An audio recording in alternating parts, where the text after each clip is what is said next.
After almost 500 years as a Portuguese colony, East Timor is suddenly abandoned. But neighbouring Indonesia has been receiving military equipment and support from the United States of America, from Britain, and is actively encouraged by the Australian government to invade East Timor. Timor-Leste, as a part of Indonesia, will be much easier to negotiate a maritime boundary with and to divide the oil resources with than an independent Timor-Leste.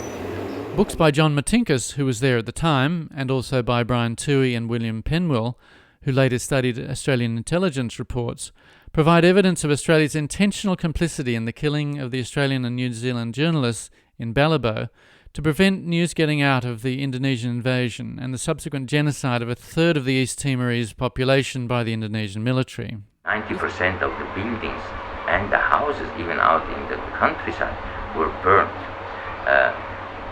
It was one of the biggest genocides of this century.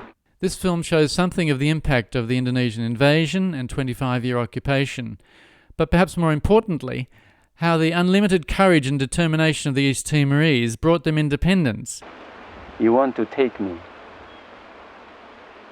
as an enemy or take me as a part of the solution?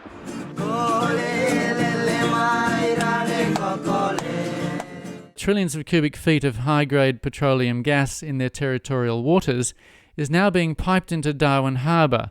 The Australian Commonwealth Government withdrew from compulsory jurisdiction over maritime boundary disputes.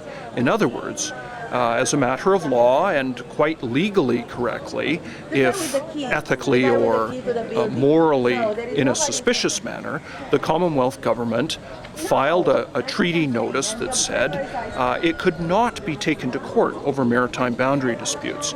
The result was that East Timor, several weeks later, would not be able to litigate or fight the issue of maritime boundaries on the merits in a court of law. Australia is taking 40% of East Timor's oil resources.